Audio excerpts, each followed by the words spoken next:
Yes, so we'll focus this on Java. And also we'll be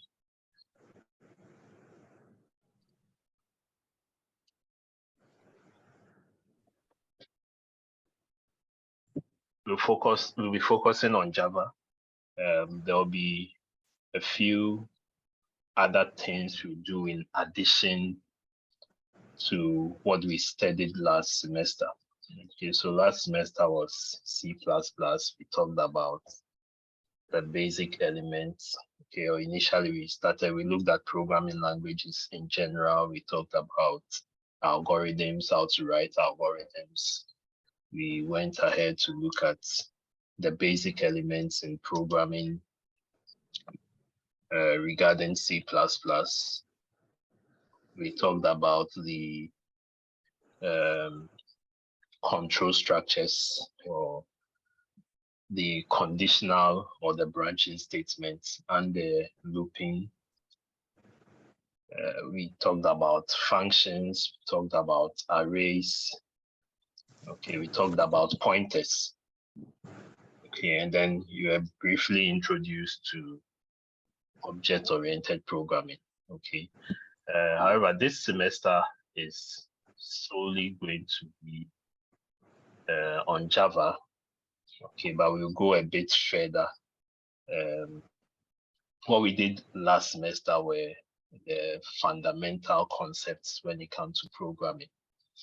Okay, so those fundamental concepts, now we will go to another level, okay, of those concepts, which is known as the object-oriented programming concepts. Okay, so we are going to consider the fundamental things we learned last sem, this time around in Java, and then also build upon that with the object-oriented concepts. Okay, so this is our course outline. I believe we can all see from the screen. So the course code is CPS 104. It's 3 credits course. That means we are supposed to have 3 contact hours every week, including Zoom. However, I've seen that what happens with the Zoom is that the longer the lectures on Zoom, people tend to drop off. Okay, so this we'll spend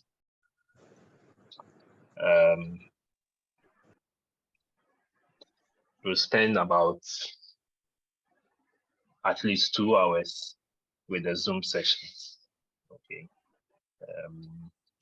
2 hours with the Zoom sessions. Then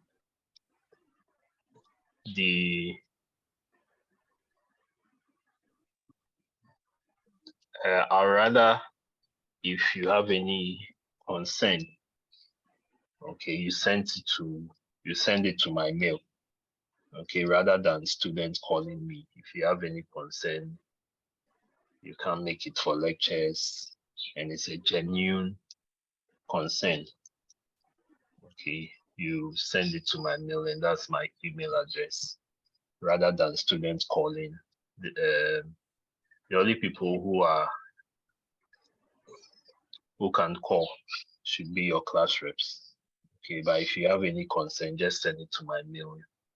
You need counseling, guidance concerning things related to maybe career, what you want to do.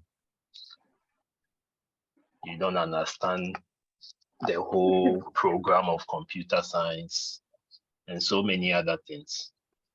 Okay, you can come to my office, usually on Tuesday, or you can send me a mail, and then we'll see how we take it up from there. Okay, so to the course description. This course will enable students to apply object-oriented programming concepts to solve substantial problems.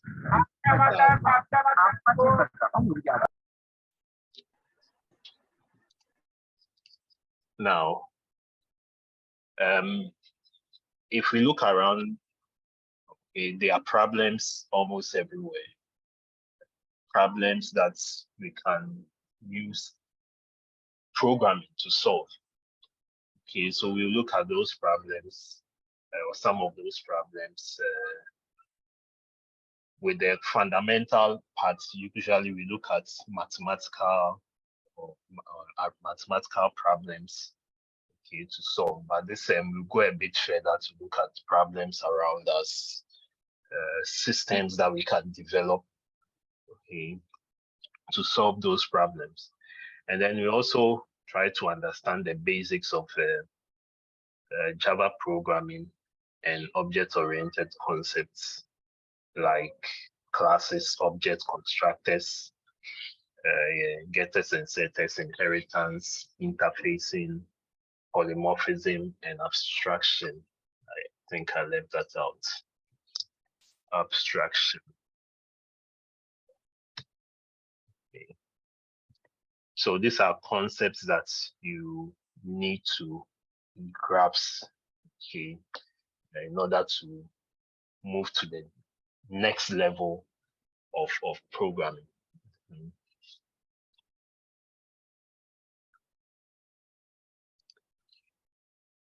All right, so to the objective. Okay, so at the end of this semester, at the end of this course, you should be able to understand the basics of Java programming. Okay, if I talk about the basics of Java programming, how to set up the interface, do your configuration, write symbol programs, the use of the inputs and outputs, inputs, processing the inputs, getting your outputs, okay, and how to apply concepts that we learned from last semester, like the conditional control, structure statement, the if-else statement, the switch case, and then the loops, for loops, while loop, do while loop, okay, and then the function concepts like functions and arrays. Okay. Then you should also understand the concept of object-oriented programming, okay, which, like I've been saying, is another level, okay, to programming. Okay, so if I'll say the basics is level 1, understanding the concept of object-oriented programming is level 2. Okay, and every object-oriented programming language will follow these concepts. Then finally, you should be able to apply this concept and develop simple console application to solve problems. Okay, so the concepts we are going to learn, how can you apply that to develop simple console application? If we say console application, we are talking about applications without user interface. Okay, so typical one can be what we did last semester with a black interface on the terminal or the command prompt. Okay, or application that has to do with, if you see the way we use the use of USSD. Okay, that's we take. If I say USSD, we are talking about how phones, which are not smartphones and all that, can use the USSD to solve problem. For instance, mobile money, someone wants to perform some transaction, the person needs maybe a code. So he enters, okay, are you a student? Yes or no? You press Y for yes, it moves to the next stage and so on. Those are examples of console application. They are no graphical user interface. Okay, but next sem, level 200, focus will be on developing application with graphical user interface. Okay, so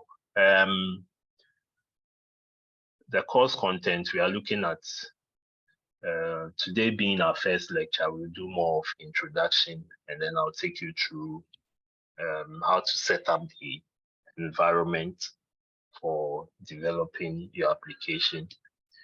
Then we'll look at the basics of Java programming. So the data types, identifiers, keywords, comments, which we did in C++ last sem. Okay, we look at basic input and outputs. Then we look at the flow control or the control structures. That's the selection or branching or conditionals. And then also the loops. Okay. Then we look at arrays. Okay.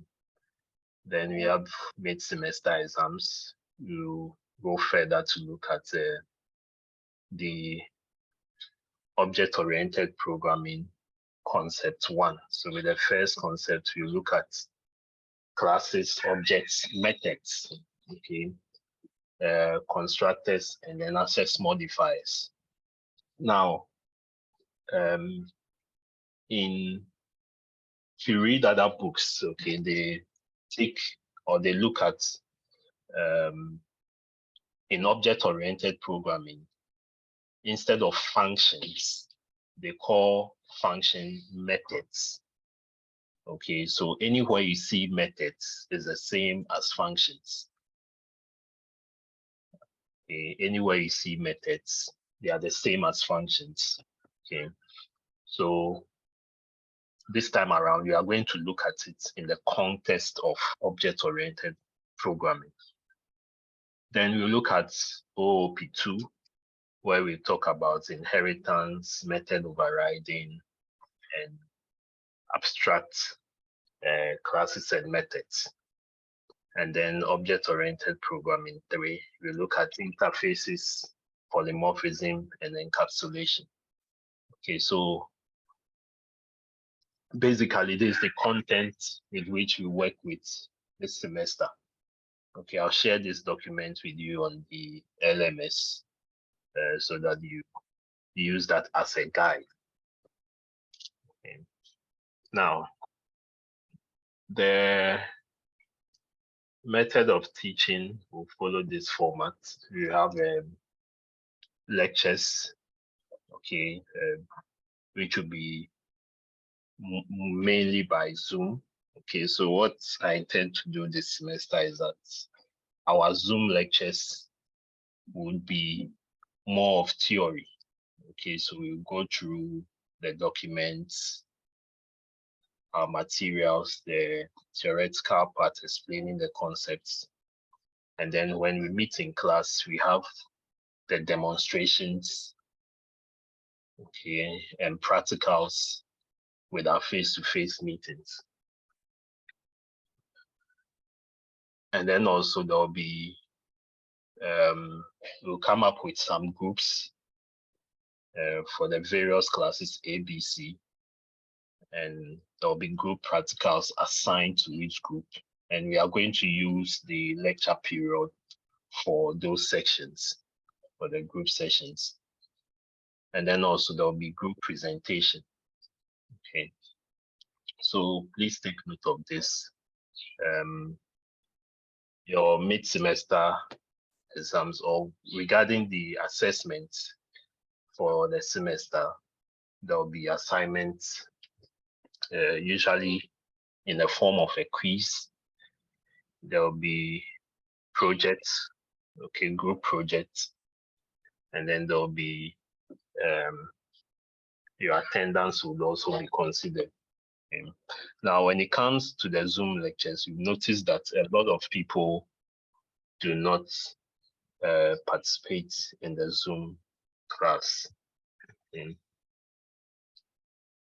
Now, from our next Zoom lecture, I'm going to come up with a strategy to identify people who attend the lectures.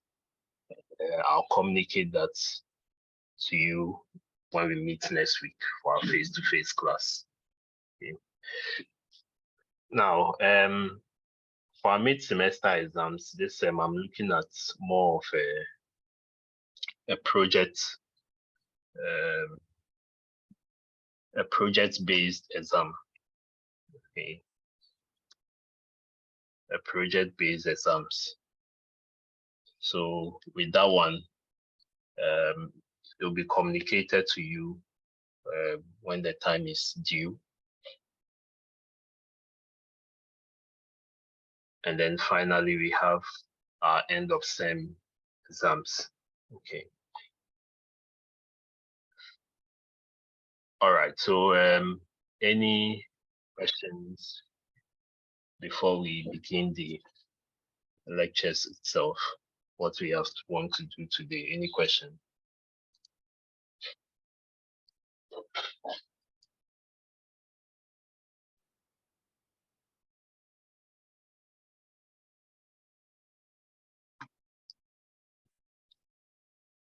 Any questions? Any contributions?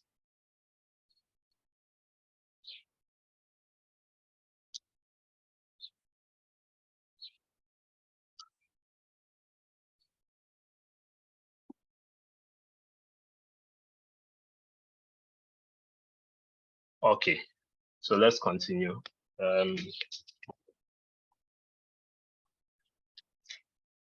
So like I said, today, I want us to look at the first two chapters, Introduction to Java Programming, and then the IDE we are going to use and how to set it up, okay, so that you can do it on your own if you have your laptops.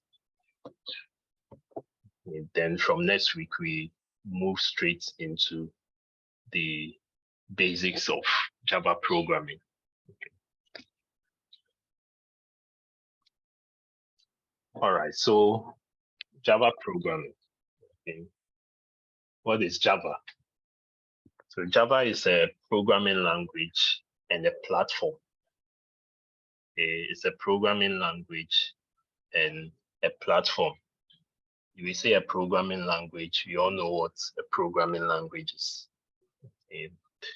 Now, it's also high level, it's robust, and object oriented, and it's also a secure programming language.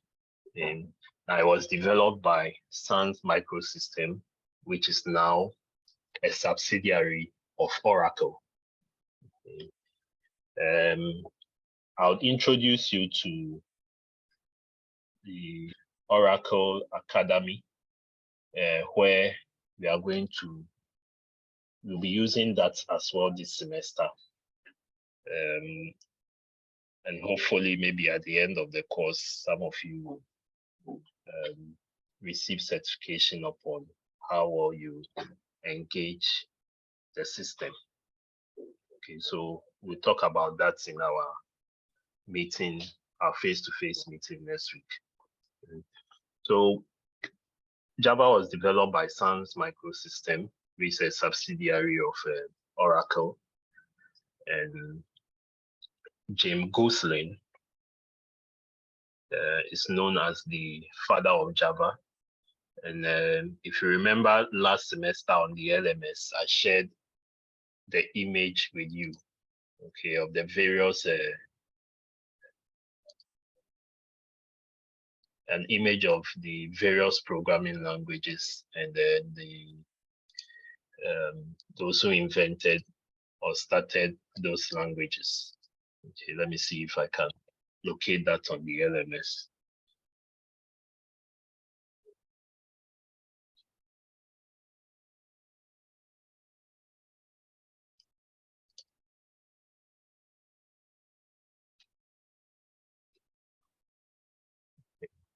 Yes. Okay.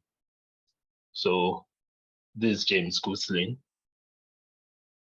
or Gosling. Okay. So he started the programming language Java, or created the programming language Java. Okay. Now, if we say Java is a platform language, it means that any hardware or software environment, okay, in which a program runs, It's known as a platform. And Java has what we call the runtime environment, okay, and API as its platform. Now, the Java runtime environment, which we'll look at later in the course, okay, is a platform that helps the program to run or to execute. Okay. Now, Java application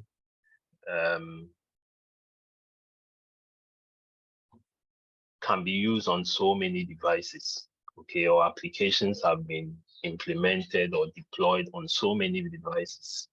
Okay, so some applications that have been developed, okay, or implemented with Java, some includes desktop applications, web applications,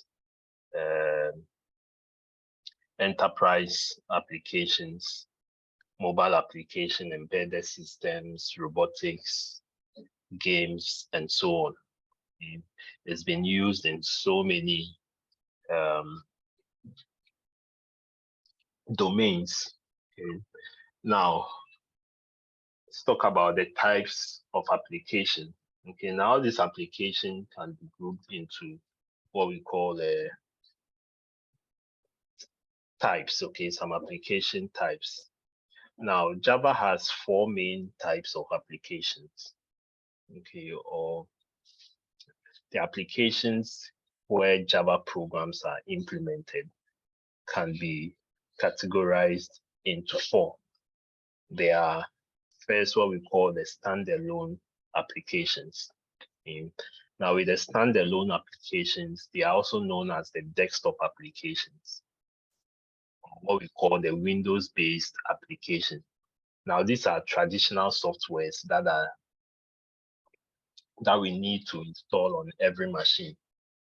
Okay, so if you take an application, for instance, Adobe Reader, okay, it's a standalone application. Okay, what you do is you install it on your machine or your laptop, and then you use it. If I get a new laptop, I need to install it again and use it. Okay, so they are standalone, they are not networked. Okay, then there's also applications like media players, antivirus.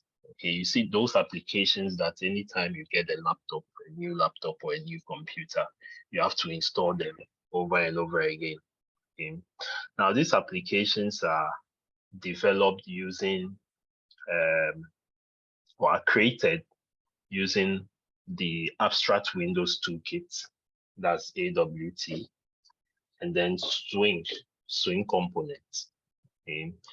And currently there's what we call the Java FX, okay, which is also a more easy and lightweight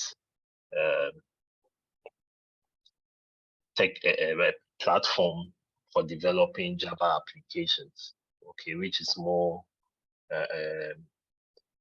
flexible and rich in content than the abstract Windows toolkit and the swing components. Okay. So usually at the BTech level, when they are doing enterprise application development, the focus more is on the Java FX. Now, so that's for the standalone application. Then we have web application. Okay, web applications. Now, Java can also run on server side and also creates dynamic pages, which are called the web applications. There's the servlets, there's the Java server pages, there's a Struts, there's Spring, Hibernate, and the JFS. Okay, these are all technologies that are used to create applications in Java, web applications in Java. Okay, so the servlets So for instance, with the JSP and the servlets, what the JSP does is it's used to create the pages. Okay, so what you do with, how do we call it? Those of us who have used HTML before, okay, HTML, you write some markup language syntax. Okay, now when you come to Java, you can use to come up with your web pages. Okay, use HTML to write some syntax for your web pages, and then you style it with your CSS and all that. Okay, so the JSP also does that in Java. Okay, so you use your XML to come up with how to design the pages for the servers, and then you link them. Okay, and then you use the server pages, the servlets, okay, as a way of sending requests, okay, and responding to it. So for instance, if let's say you want to develop a login interface, you use your Java server pages, okay, to design the interface and all that. Okay. Then you need to maybe perform some form of input. So maybe I enter my email address, my password, and then I click on login. Now the servlet is going to run behind the pages, okay, in order for me to be able to successfully log in, okay, with what I've designed. Okay. So some of these tools, they all have their unique functions they perform in creating web applications in Java. And then we have enterprise applications. Now, enterprise applications are applications that are more of distributed in nature. Okay, for instance, a bank application. Now, these applications would usually be networked. Okay, they have some premium features in the form of securing a network, things to do with security features and so on. Okay. So for instance, if we take a banking application and a bank, let's say, has about 3 or 4 branches, this bank would have to use for the same application, banking application. And what will happen is that they have a secured network, a network to which they are all on. They should be able to have some security features so that people will not break into those accounts and so on. Okay, so this type of Java applications are seen to be of high level of security. Okay, they have also what we call load balancing and clustering, and they are created using the EJB, okay, Enterprise Java B, okay, used to create these enterprise applications. And then finally, we have the mobile applications, okay, which is simple to understand. So the mobile applications are created for mobile devices. And currently, we have the Android applications, which are developed mainly on the Java programming language, okay, for mobile phones or mobile devices, okay. So now we say mobile devices, it's not just phones, they are smart televisions, they are watches, okay, and so on, tablets, and so on. Okay. Now, these editions are these various types are classified in Java. They are classified into what we call editions or platforms. Okay, they are classified into editions or platforms. Now, with the standalone applications, they are more of what we call the Java Standard Edition. Okay, so if you Google anything on Java, you'll be seeing maybe some of the applications or platforms coming in this edition.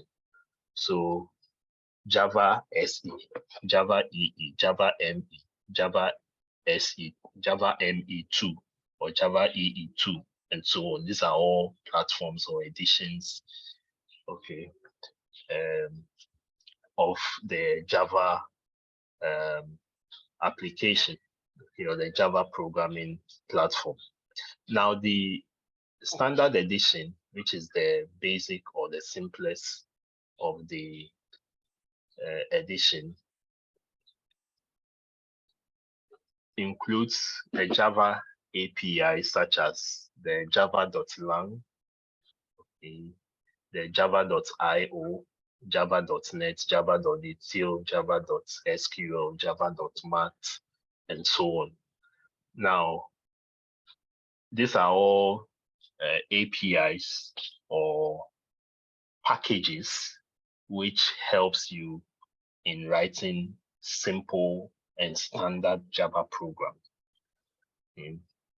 So, for instance, this course, we'll be looking at those topics. So things like object-oriented programming, strings, exceptions, classes, multi-threading, IO streaming, networking, AWT, and so on. They all fall under the standard edition. Then we have the Java EE platform, which is the Java Enterprise Edition platform. It is mainly used to develop web and enterprise applications. Okay, so you can see here that the web and enterprise application types that we mentioned earlier, okay, that's the web and the enterprise. They fall under the Java EE, that's the Java Enterprise Edition. Okay. So with something like that, you learn topics like servlets, Java server pages, web services, and so on. Okay, and at the BTech top-up level, where they study enterprise application development, the focus is on some of these concepts, okay, together with Java FX. Then there's the Java ME. Okay, the ME is the micro edition. Now, the micro edition mainly is used to develop mobile application. Okay, so the mobile applications will usually fall under Java ME. Okay, so anytime you are developing, you are getting some contents on Java, you look out for these various platforms, okay, to see what you are developing and whether it falls under these platforms. Now, finally, there's the Java FX. Okay. Now, Java FX, as I mentioned earlier, is a lightweight version of the user interface API. It's made up of rich internet applications.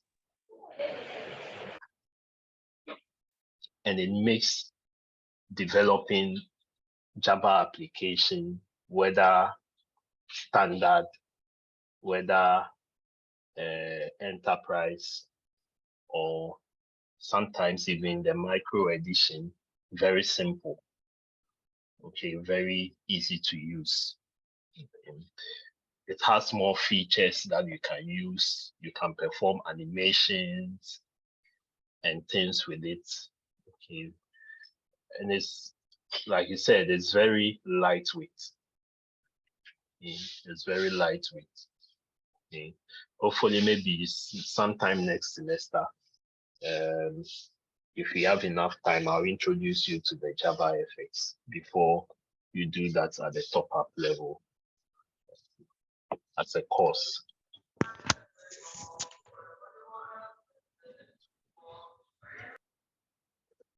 All right, any questions so far? Any questions so far?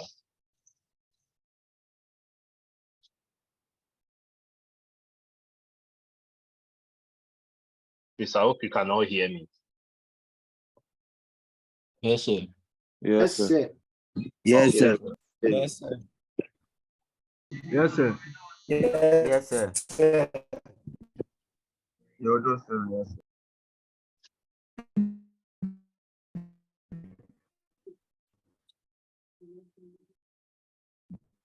Okay, thank you.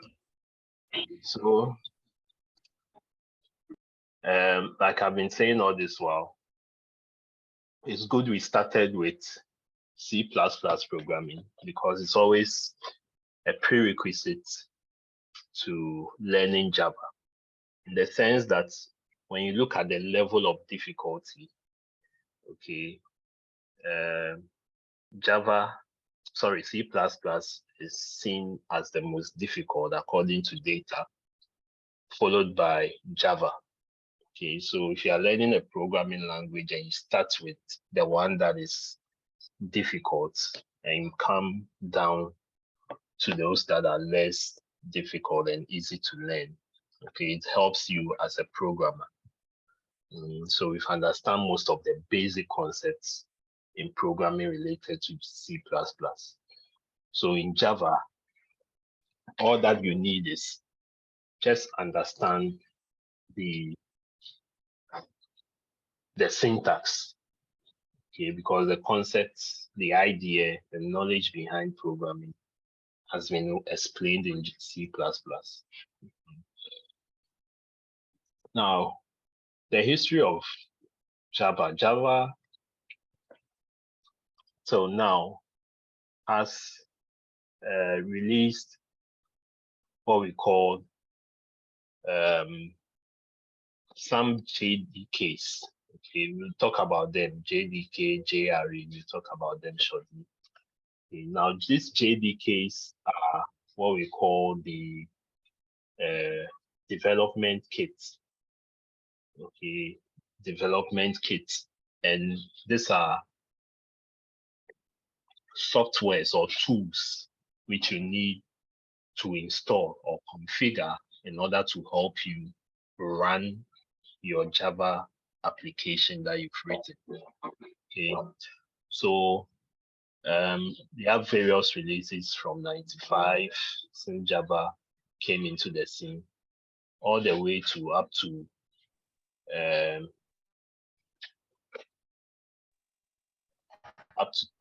March last year.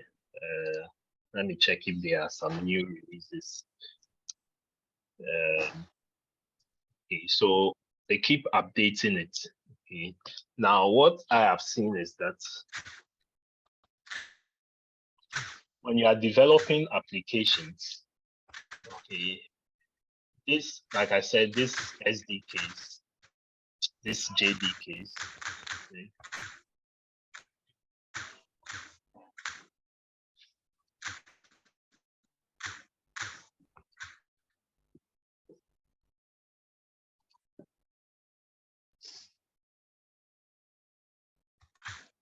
Isaac Ankara, kindly mute your microphone.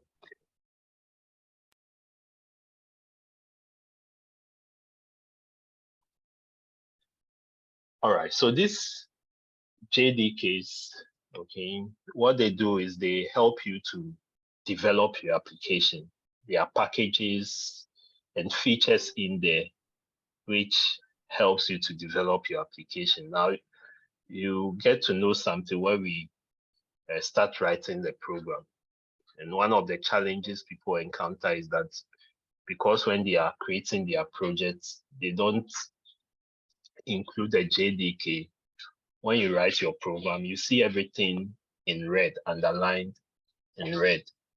Okay, meaning that there's an error in your program. However, when you have your JDK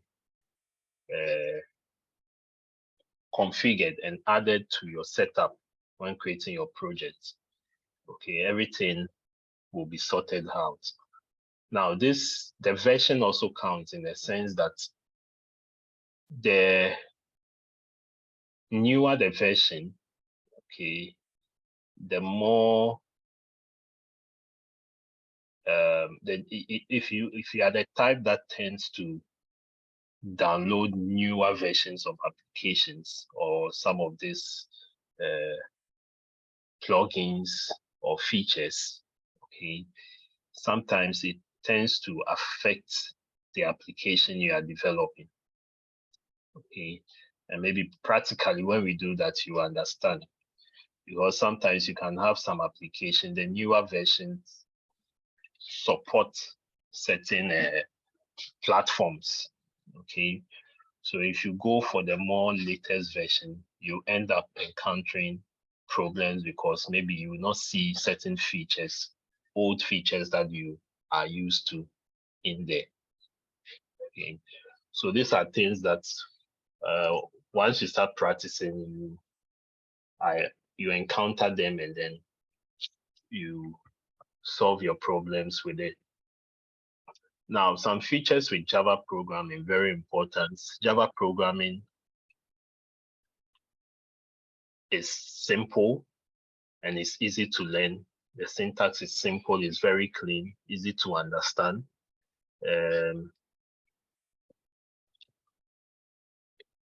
Java syntax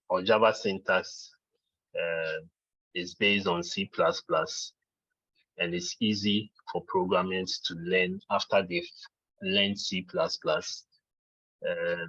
Java has removed many complicated and rarely used features. Okay, so features like pointers, okay, is something we talked about last semester. Java doesn't use pointers. Okay, and also there's no need to remove on-reference object because they are automatic garbage, okay, collection in Java.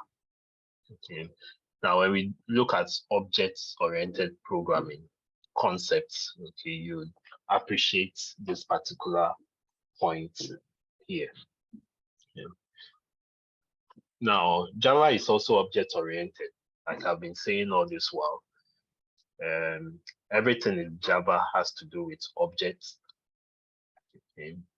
Now, object-oriented means that we can organize our software as a combination of different objects that incorporates both data, where data has to do with your variable, your attributes or properties, and also behavior, where the behavior is the functions or the methods or the operations that you are going to perform. Okay. So in object-oriented programming, basically it's a methodology that simplifies software development and maintenance by providing some rules. Okay. Then Java is also portable in the sense that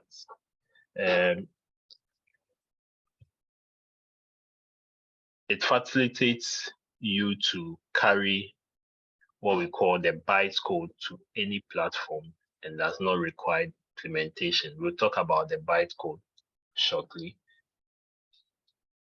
Then Java is platform independent.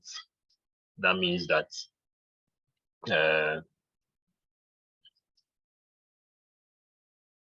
once you write a code, okay, or when you write a code once, you can run it on any environment, okay, or Java environment or any hardware. So I can take it to a different PC with a Java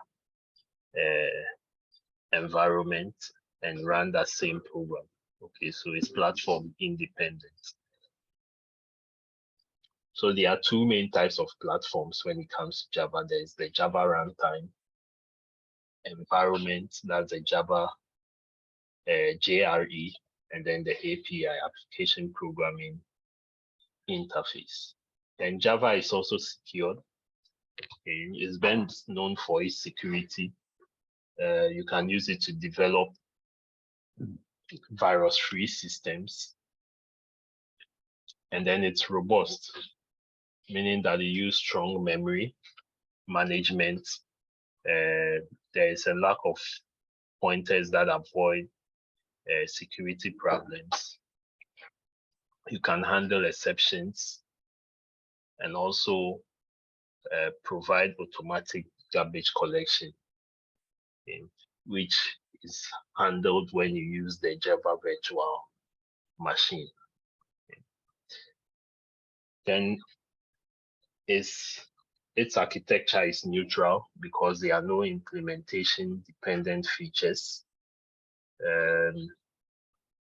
The size of the primitive types are fixed.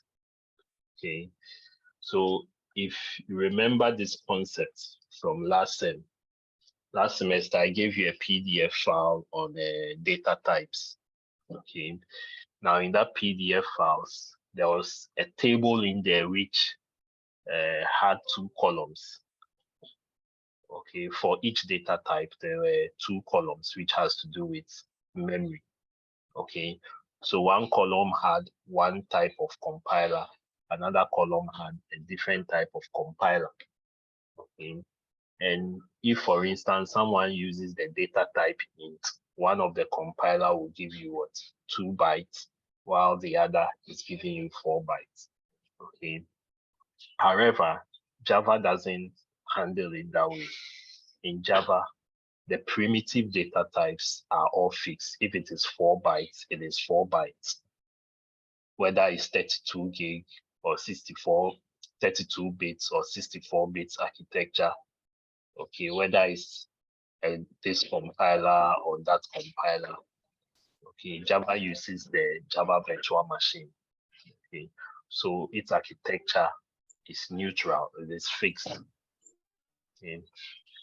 Then Java is also interpreted. Okay. Now, Java is one of the programming languages that is considered to be both compiled and interpreted. Okay. Whereas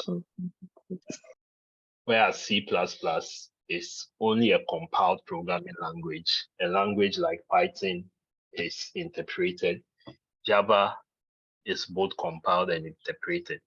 So if we say that it is compiled, okay, what happens is that when you write your code, the source code is first compiled into what we call a binary byte code.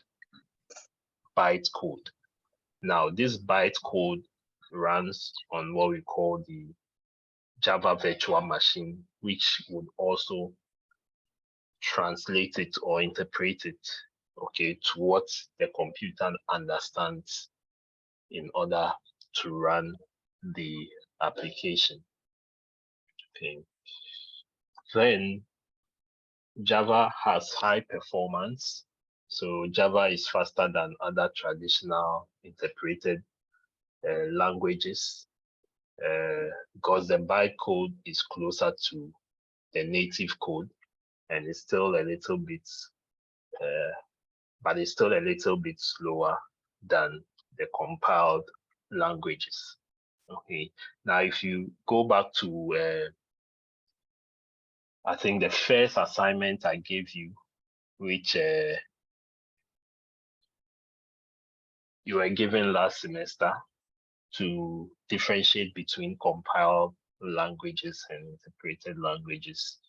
Okay, if you did that assignment very well, appreciate this point on high performance when it comes to compiled languages and interpreted languages. Okay, one of the differences is that with the compiled languages, it takes the entire source code and then what does the compilation at once. Okay, but when it comes to interpreted languages, it takes them line by line. Okay, and that tends to be slower. Okay. So because Java also does both interpreted and compiled, what happens is that it tends to be faster than languages which are solely compiled, which are only interpreted, okay, or the traditional interpreted language. Then Java has what we call the multi-threading.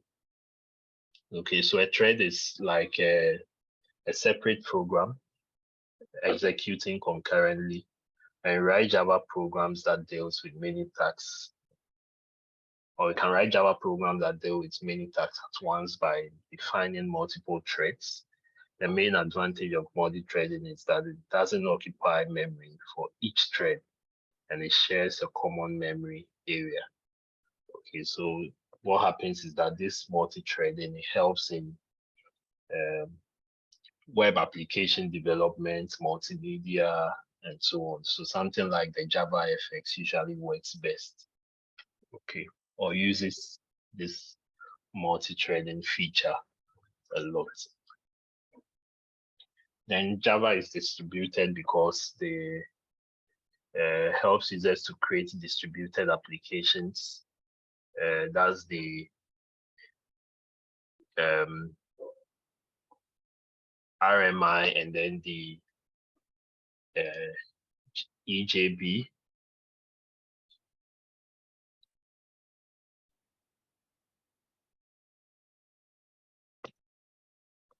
Are used for creating a distributed application. Okay, so the RMI is the remote method invocation, which is an API. Helps to create distributed applications in Java. And then the enterprise Java bean also helps to create distributed application when it comes to enterprise application development.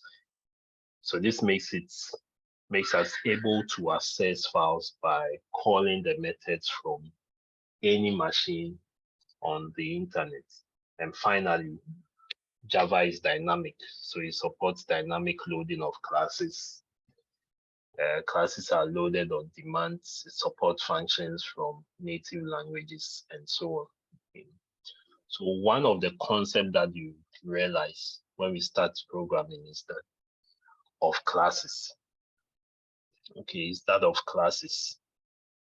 Okay, Java uses a lot of classes. Before you start a Java program, you have to create a class.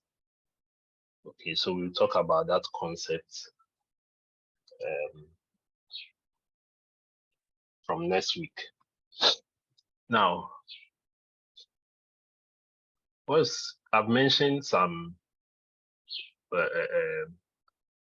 acronyms, okay, so far: JDK, JRE, and JVM. JDK is Java Development Kit. Okay, sometimes you see SDK, Software Development Kit. There's JRE, Java Runtime Environment, and then there's also the JVM, Java Virtual Machine. Now, the JVM is an abstract machine. Okay, so it's not something physical that you see. It's an abstract machine, more like a virtual machine. Okay, it is called a virtual machine because it doesn't exist physically. It is a specification that provides a runtime environment in which the bytecode can be executed and can also run those programs which are written in other languages to compile to Java bytecode. Okay, so the Java virtual machine is playing the role of an interpreter in this case. Okay, it is what will take the bytecode. Okay, it's what will take the bytecode. So I think I shared that document as well on the LMS.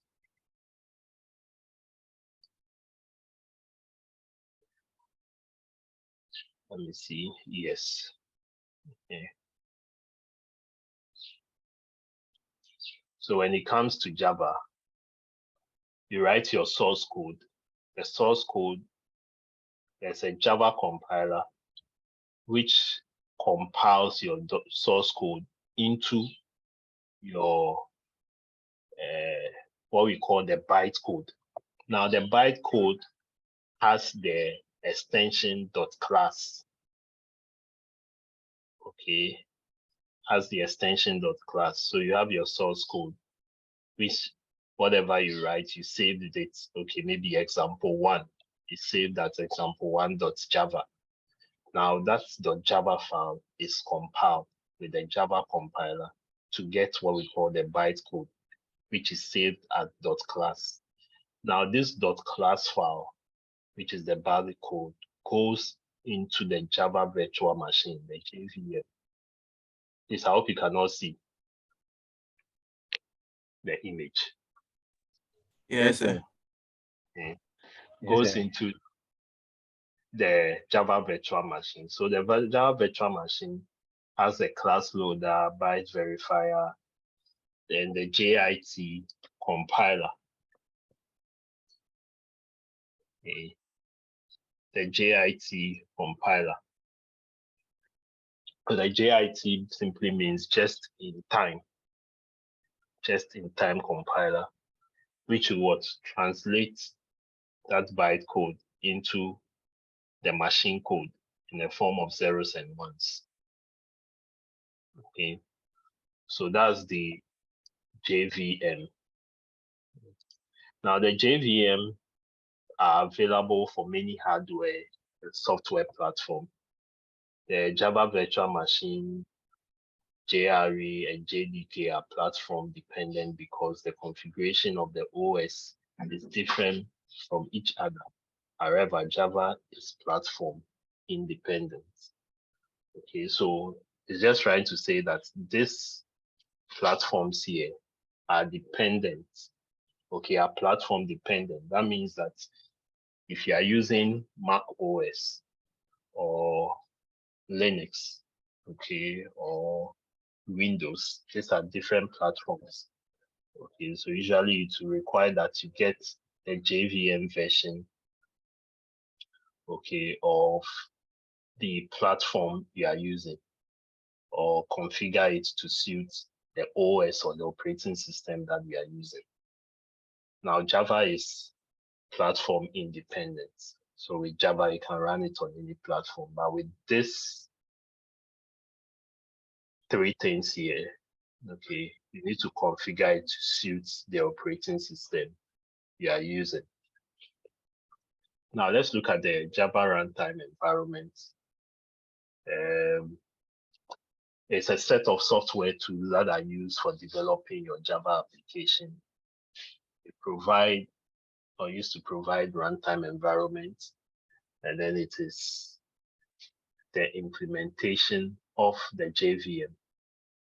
It exists physically, and it contains set of libraries or more files that the JVM uses at runtime.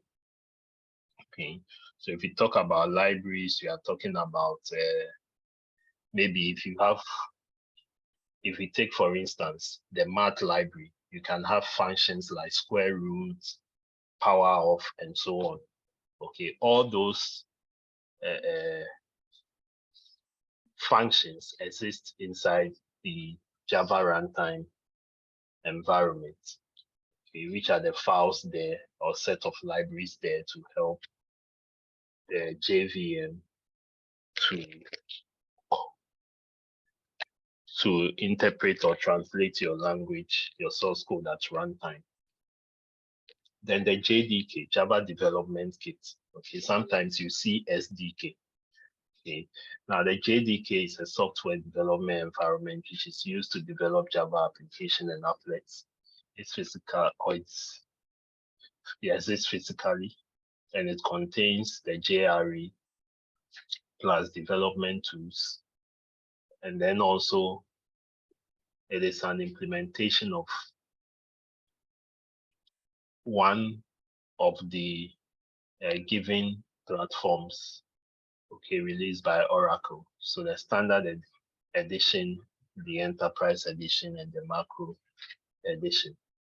Now it contains a private Java virtual machine and a few resources such as an interpreter or a loader, the Java, that's the Java compiler, the jar file, okay, that's the archiver,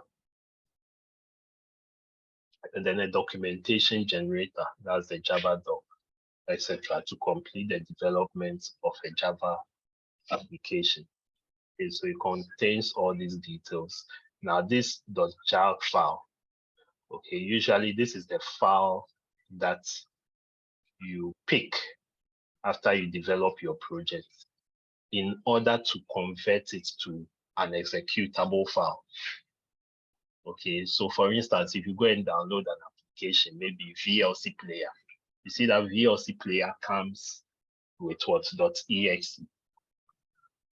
Okay, so that VLC player with .exe, you install it, gives you some terms. Okay, press this to accept the terms and conditions.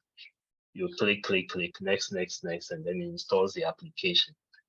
Now you're able to get that executable file based on converting this .jar file. Okay, so all the things that have been stated here in a Java program are very, very essential, okay, in your application development. Are we all here? Are we all here? Yeah. Yes, sir. Okay. So that's chapter 1. Okay, an introduction to Java application or Java programming language and the platform. Okay. Now let's go to the development and the setup. By the way, any questions from chapter 1? Any questions so far? No. If you have any question, you can raise your hand. No question, sir.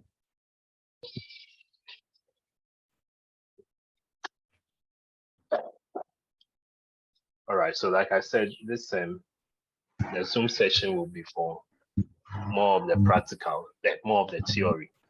Okay, so as much as possible, I need to finish the basics early so that we can quickly move to the OOP concepts, because those are the main things we need to learn or understand in this course.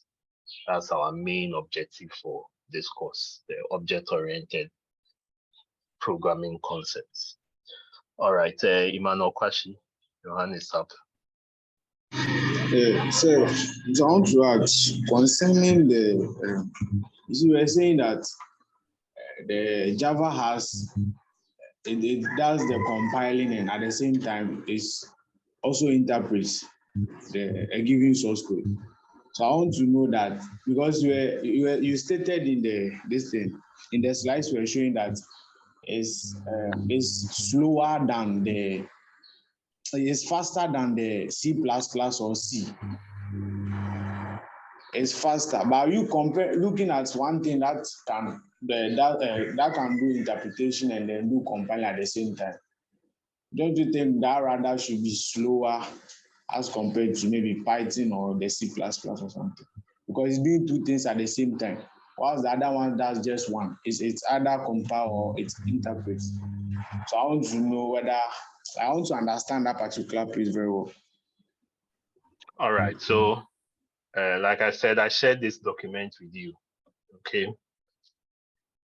There's C++, which we did last semester. C++ is only compiler, or it's a compiled language. Then we have Python. Python is interpreted. Okay.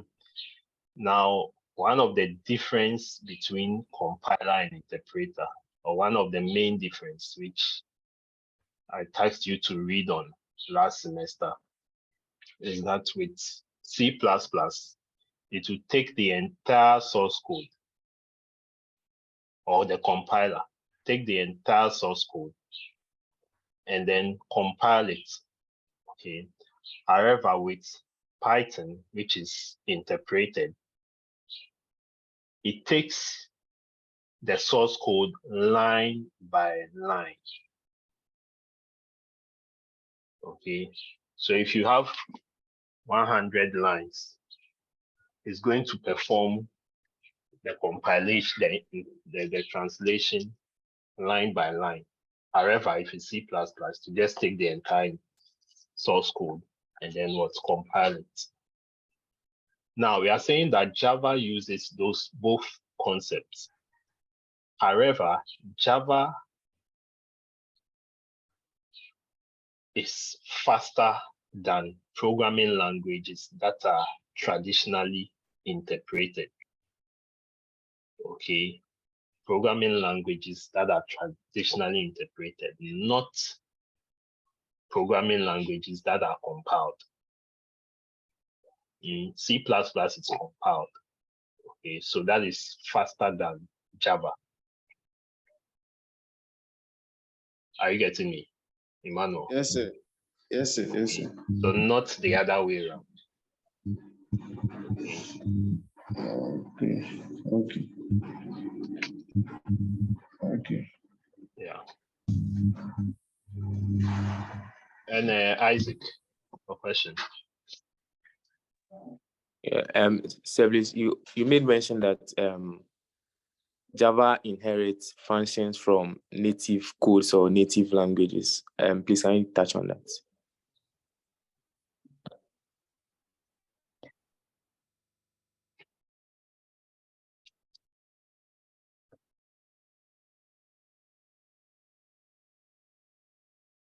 All right, so let me just locate where that is.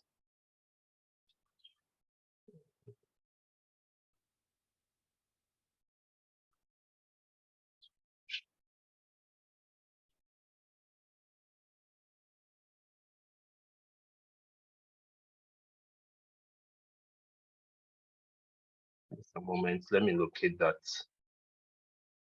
where that point was made.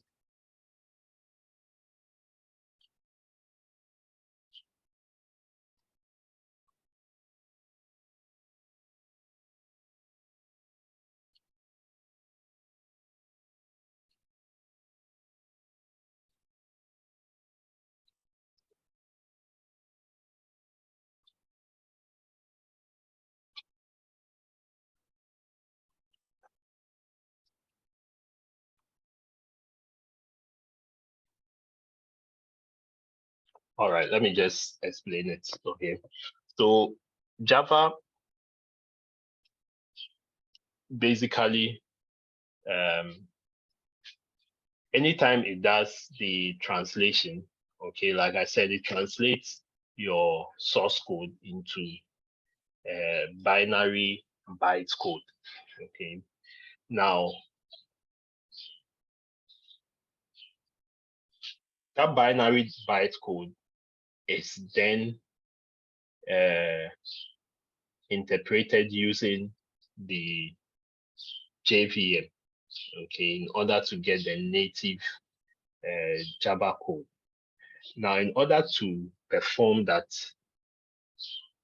okay, or in order for the JVM to get the native code, which is the machine code. Okay, that's if we say native code, we are talking about the zeros and ones, the code the machine understands. It needs what we call the native code compiler. And that native code compiler is what is inside the JVM, or is part of the JVM, which helps to convert the byte code into your native code. That's the machine language, the zeros and ones. I don't know if I've explained it well to you. Okay. Yeah, okay.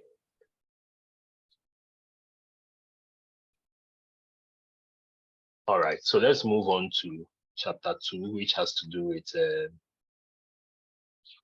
the integrated development environment setup. Okay. Now, there are various platforms that we can use to execute our Java programs or source codes. If you remember from last semester, when we're talking about the IDEs, okay, I think I listed a couple of them. If you can go to your notes, I think I remember I wrote them on the board during one of our face-to-face sessions. Okay, so Java has different platforms or IDEs on which it runs. If you say IDEs, you are talking about development environments for Java. Okay, so there's a whole lot of them. Okay? Now, there are 3 which are the most used ones. There's Eclipse, there's NetBeans, there's JDeveloper, there's BlueJ, there's Xcode, Greenfoot. Okay, there's also Visual Studio. Okay. Then there's IntelliJ IDEA or IDEA. Okay. Now, for our lessons, okay, for our lab sessions, we'll be using more of the IntelliJ IDEA. Okay, IntelliJ IDEA. There's also NetBeans. NetBeans has also been used a lot. There's Eclipse too. Mostly if you go online, maybe YouTube, and you search for Java, coding on Java examples, a lot of the videos you see on YouTube, they use NetBeans. Okay, unless maybe your search is specific for IntelliJ, that's where you see IntelliJ examples. So if you just do a general search, most of the videos you see use NetBeans. Okay. Now, these platforms, they all have the advantages and disadvantages. Okay. However, we in ATU have decided to go with the IntelliJ. Now, going forward, you realize that even with the IntelliJ, you can run other applications on it. Okay, you can even use it to develop mobile applications and so on. Okay. Now, what is IntelliJ? IntelliJ is an integrated development environment for Java virtual machine languages designed to maximize developer productivity. It does the routine repetitive tasks for you by providing clever code compilation, static code analysis, refactoring. It allows you focus on bright sides of software development, making it not only productive, but also gives you that enjoyable experience. And now it's a cross-platform IDE, provide consistent experience on Windows, Mac OS, and Linux. And it's also used to develop application for the following languages. So there's Java, there's Kotlin, there's Scala, and there's Groovy. Okay, all these languages are available for programming in your IntelliJ ID. Okay, but our focus here is Java. Now, it supports some plugins. You can write your Python code on it, so many plugins. Okay, you just need to install those plugins and use them. But we won't go much into that. Now, the application has 3 different editions. There's the Ultimate Edition. The Ultimate Edition is for commercial purposes. So if you want to do more of a web development, enterprise development, and you are not just doing the basic standalone ones. Okay, you want to do web and enterprise, then it's always best going for the Ultimate Edition. Okay.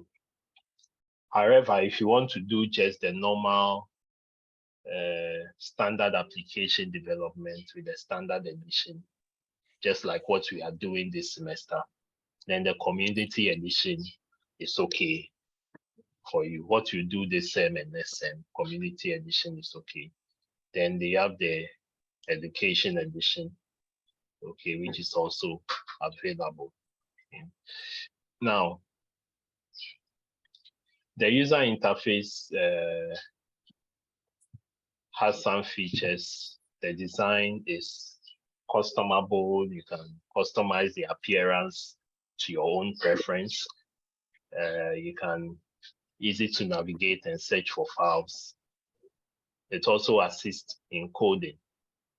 Okay, so what happens is that it generates portions of code for you whilst you are typing your code, in order for you to choose which of the options, okay, suit whatever you are doing. Okay. Now, what happens is that the code assistance, if your JDK wasn't selected while you were creating the project, you don't enjoy this option. Okay, so unlike C++ that we're supposed to type everything from our head as if we're writing the code on paper, okay, what happens just that the editor will show you where there's error. But with the Java, it gives you, once you are typing the right thing, maybe I'm typing the word int, okay, and int, I start with capital I. Automatically, you should know that the capital I, you've made a mistake. Okay. However, if I start with small I, what will happen is that the software or the IDE the editor will give me options of what I want to type, which is related to I. Okay, so maybe is it int I want to type or interface? Okay, then I'll select from the drop-down options int. Okay, so it's flexible. Okay, it makes programming fun. Okay. Unlike the C++ one, if you type your int with capital I until you finish typing it before you see that, oh, it's an error. Okay, but this one, whilst you are typing, it's giving you suggestions and so on. Okay, so it's, I believe it will be more fun. Okay, so there's PC requirements given here.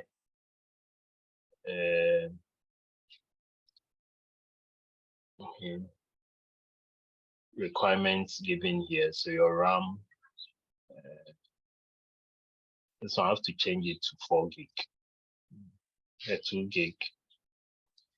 With the latest updates and things coming, 4 gig RAM should be okay. 8 gig recommended. Any modern PC should be able to run it. at least you should get 2.5 gig for your machine to handle it, your screen size, whichever OS you are using, preferably a 64-bit version is better. Okay, so those are the requirements. So we'll look at the interface shortly. Let me run what I have here.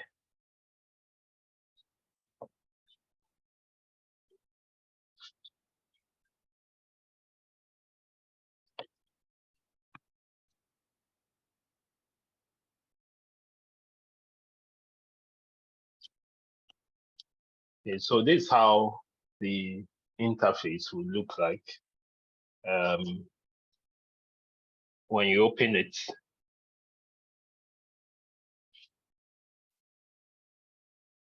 you see your navigation bar, your project tool window, which is here.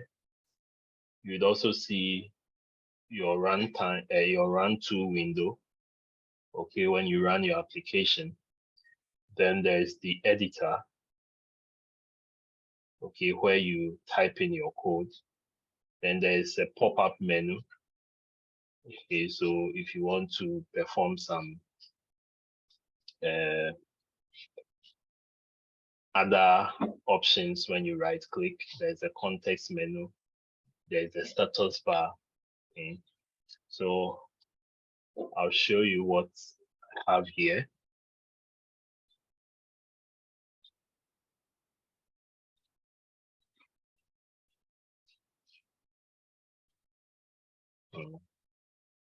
So you have your navigation bars, or file menu, edit, navigate, and so on. You have the other options given to you here, your run button, your configure button. Okay. Then if you have other packages, like I said, you can install other packages, programming languages, and so on in here. Then this is your project tool window. Okay, we are going to use this project tool window a lot. Project tool window. Then you have your editor where you'll be writing your code. Okay, so the editor can give you different editor windows. You can create them to write your code. Then we have the terminal. Okay, so usually the terminal, this is where when you run your console application, okay, it's going to show in your terminal. So instead of the C++ where we had the black interface showing, okay, like the command prompt interface, this time around we have a local terminal. So every code we run will show in this terminal. Are we all here? Yes, sir. Okay.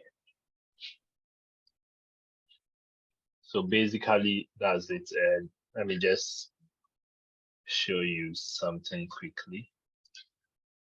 Okay. So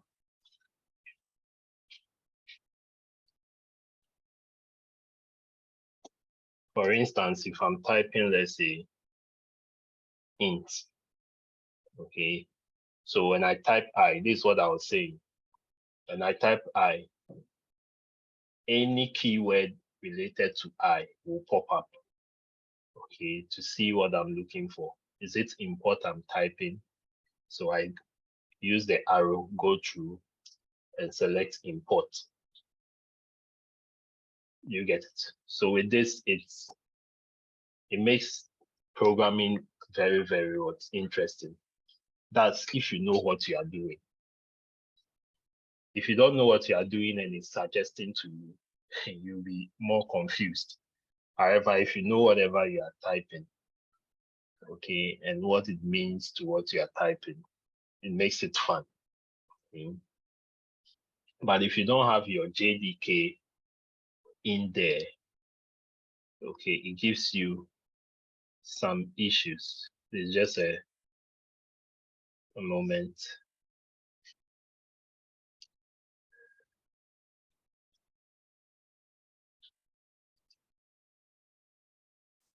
Okay.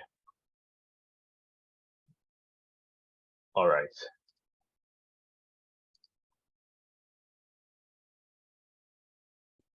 Okay, so let's look at how we can create our first application. We'll do this in class, but this is just to demonstrate to you before we meet in class.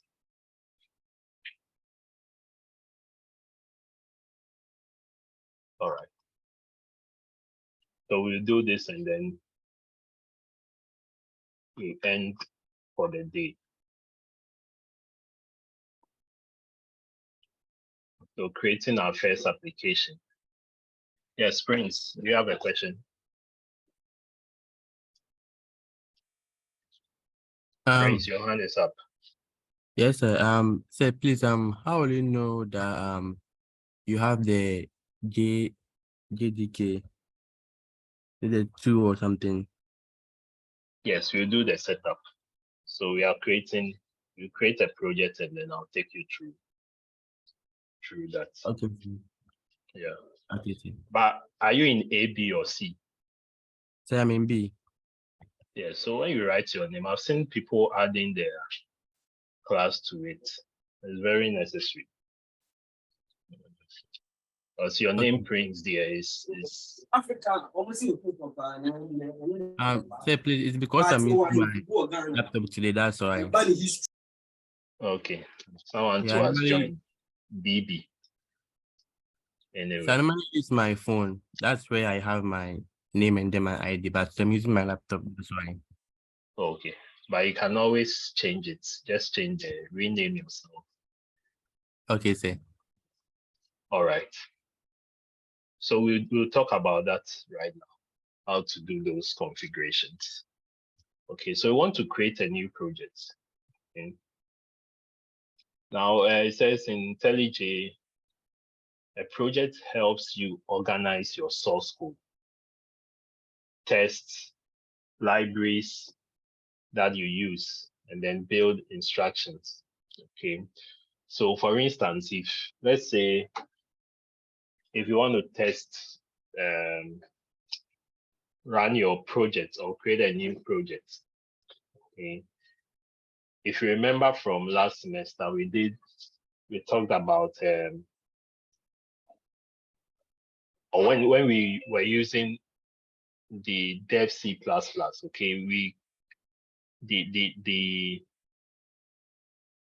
before we started writing our code, we had the option of what source file and what project, okay, and like I think we always used the source file, okay, because we were mostly writing just a code in one file, okay, to execute.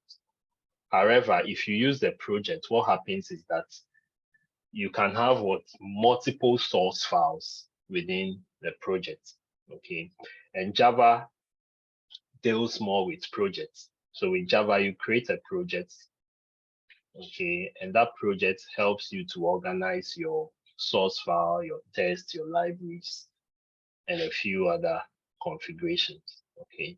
So we'll go through it now and see how that works. Okay. So if you want to create your project, you go to File, New, okay. If your application is newly installed, okay, to give you an interface with I think new projects, open projects, and some options. Okay, so you always go in for new projects. Then if you have existing ones, you can also select from there. So when you click on new project, it gives you this interface. Okay. Now this interface, depending on the version you are using, I'm using the Ultimate Edition of IntelliJ. Okay, so I have all this here, depending on the class I'm teaching and whichever tool I'm going to use. So there's Java, Enterprise Java, Java FX, Android, I'm developing an application, I use Android or Flutter. Then there's Python. Okay. So it's flexible. You can run other programming languages on this platform. Now, once you open it, you see when you select Java, that's what we are using this time. We are using Java, so you have Java selected. Okay. Now the additional libraries and frameworks, leave that out. That's beyond this course. Our focus is only on the project SDK. Project SDK. That's our focus. Okay. So by default, you see this as red, like this. No project JDK or no project SDK, software development kit. JDK, SDK, the same. If you are writing more of the simple application, okay, the files come in JDK. But if you are introducing Android and so on, you see it in the form of SDK. Okay, so you see it red. Okay, so what you do is you click on new. Okay, new. Now this new should take you to a directory where you browse and look for your JDK. Okay. Now this JDK can be downloaded online. Okay, you can download this JDK online. So for instance, maybe I just type Java JDK. Okay. It takes me to Oracle.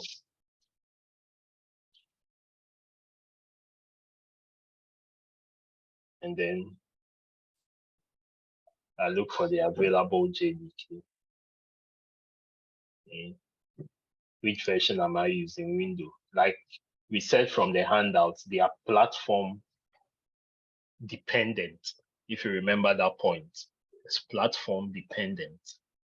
Okay, so they are in various platforms. It's up to you to look at the operating system you are using and then download the one that suits your platform. Okay, but usually, in my case, I would like to go in and look at the older editions. Okay, the older edition, the newer edition, what happens is that sometimes when you run it, you might have encounter some error which has not been addressed. Okay, some of these updates, they always come with a lot of error, even though they are coming to solve more problems. Sometimes they come with a lot of bugs. So it's usually best you go with the previous edition, unless you read that, okay, maybe you go and look out for some of the bugs or the issues related to a particular release. Okay, you see that, okay, this is the application I want to build. This new release, is it going to handle all the features I want to use? If you see it in there, you can always download it. But if you think it's going to give you issues, it's always best to use older edition. Not very old though, but depending on the application, based on the application we are going to run this semester, the oldest edition should work. Okay, so if it's the 17, JDK 17 you are using, just go to Windows, download it. When you download it, to come as an executable file. Okay, you can get the zipped version or the executable version. Usually, it's best you go for the installer, the executable version, and then you download it. So when you download the file and you install it, what will happen is that you see it in giving you a directory in your programs file. in your drive C. Let's programs file P. A programs file in a folder named Java. Okay, so you see there in a program named Java. So for me, I've gone in for version 1.8 and version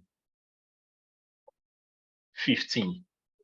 Okay, so these are the two versions I use when it comes to handling your academic work and all that. I mostly use the version 1.8. Okay, even with the version 1.8, there are some sub versions regarding it. Okay, just a moment, let me pick a call.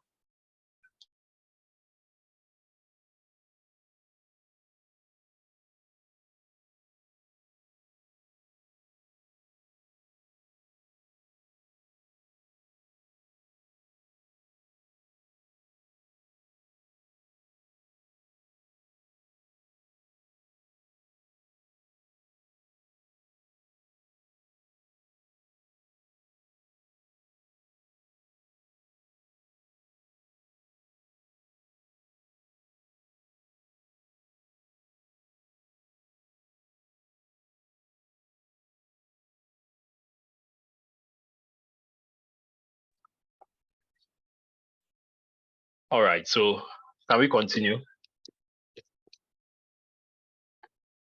Yes, sir. Yes, All sir. right. So you have these three. Okay, so I have these three different JDKs here. Okay, so now you can see also here the JRE, the runtime environment. You can install that as well. Okay, you can download from the same website and install. So once I have it here, all that I do is anytime I install it, I'll see it here. So drive C, programs, files, Java. Okay. So all that I do is I go to new, move my directory to programs, files, Java, and then I pick the JDK I want to use from here. Okay. Once I select it, you should see it showing here.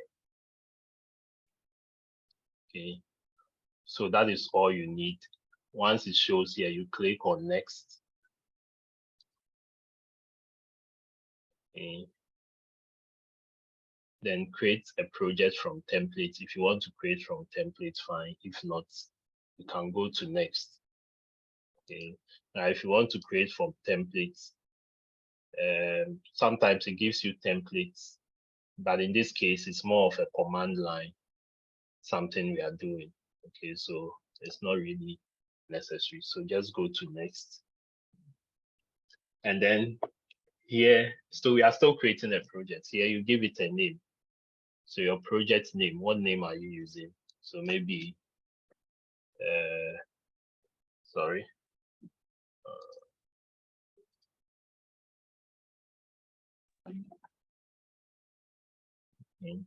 So usually before you create the project name, your location, okay, is very, very necessary. Okay. So I'll look for, okay, create a folder on desktop. I've named it Java exercises. So with that folder selected, exam purposes or whatever, you make sure you have it on desktop. Okay. Then you come and now give your project a name. Okay, so maybe my or example one. Let me do it Java. Now you don't separate it. It's an identifier, it's a keyword. So as much as possible, don't try to separate it. So you can say Java, maybe underscore project. Okay.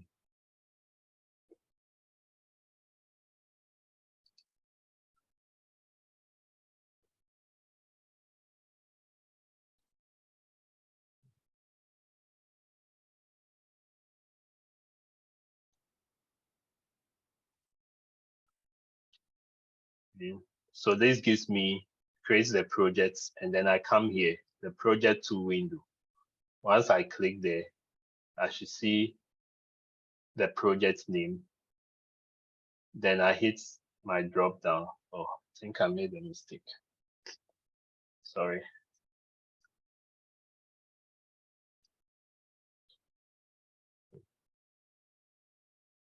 So when you are changing the, what do we call it? The location, change it from the root. Okay. So Java exercise.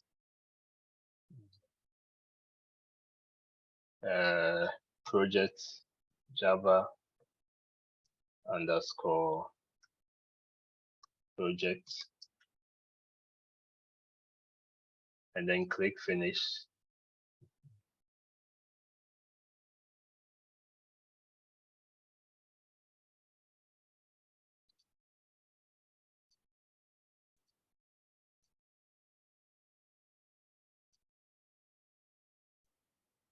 Come in just a moment.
All right. So with a project created, you see these files in here. Okay. So let me just go into the folder again on my desktop. So I named it Java exercise. Yeah. So you see this files in here. This is a project. So you see the .idea, .ida. Then you see SRC, which is the source folder. Then you see the Java, the name of the project .iml. Okay, so you see it in this form.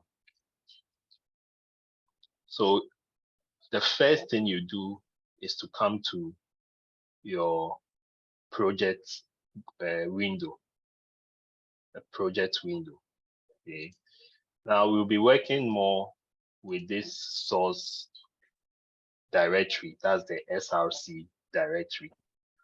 Okay, so the first thing you do here is to create what we call class.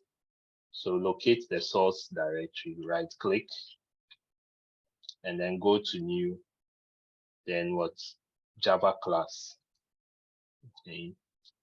Now with the Java class, you give it a name. So maybe Java underscore project. That's the name of your class. Okay. Now it's an identifier. So you'd always make sure, okay, there's no spaces together. Okay. So once I have this, I have my class created, then I can write my code in here. Okay. So with the class, if you remember from C++, when we start writing the code, okay, I want to implement the algorithm, we do that in what? The main function. That's what int main. Okay. In C++, sorry. But in Java, we use what we call we also in Java also we have the main function. So with the main function is public static void main. But there's a shortcut to it, which is what called the PSVM, where the P is for public, S for static, V for void, and then M for main. And what would that do? That would declare what? The main method or the main function. Okay, so once I type this there and it's showing me this, I just press my tab key and then automatically it gives me that block. Okay, so maybe maybe I want to display my name, print my name. Okay, we'll do more of this next week. This is just to introduce you. So I want to print my name. The syntax is system, okay, dot. So you see that it gives me options. Dot what? Dot out. Dot print. What do I want to print? I want to print my name. Okay. So we look at input and output, the basic elements and input and output next week. But this is just to introduce you. So I want to print my name. I've done this. Okay. Now, if I want to run the code, I just go here. Look at where your main method is. The line where you have the main method, you see this play button here. Just click on it. You see run main, Java project main. And then I run it. Then it displays in here. Okay. For me, it gives me my output here. Okay. So basically, that's how you create a project in Java, and then you run the project. Any question? Any question? Any question? No, Yes, sir. Emmanuel. Sir, please, looking at this particular ID, the process of even creating a file looks very long. So I wanted to ask, apart from this, isn't there any other IDs that are compatible with the Java language? Oh, I mentioned them. Were you following? Yeah, but since we are focused on the IntelliJ, Yes, because that is what we are using at the lab. Do you get it? We can't teach all the IDs. Just like last semester, I mentioned code block, VS Code, Dev C++, but we took one to focus on. Okay. okay, sir. So there's NetBeans, there's Eclipse. Like I said, if you go online, maybe YouTube, and you search for Java programming, something related to Java, and your search is a general search, you see videos, a lot of videos, which are using NetBeans. Okay.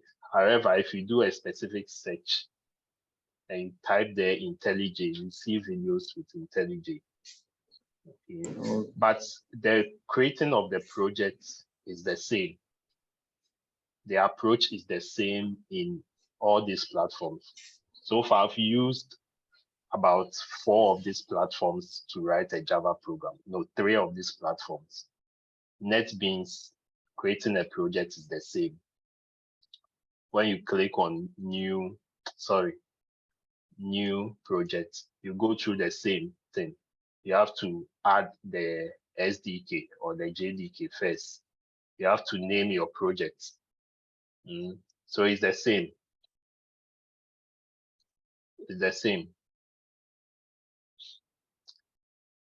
I'm surprised you are saying this approach is long, or because the C++, we just clicked on the source file and automatically we started writing the code. Is that why? Emmanuel? Not really, but like you say, it's okay. It's okay. Or because I did it 3 times. I made a mistake. Then that's why, because it's straightforward. It's straightforward. New, you select if your SDK is already there, you just click on next. Give your project a name. Earlier when I did it, I wanted to create a folder on desktop so that your work will be located in that folder. But once you've done that, just give it a name, project, and then you click next, and then you have your project created. You get it? Yes, sir. Yeah. Yes, any other question? I saw a hand up.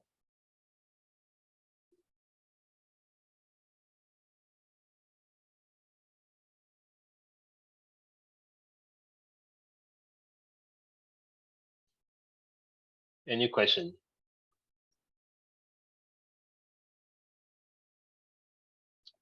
All right, so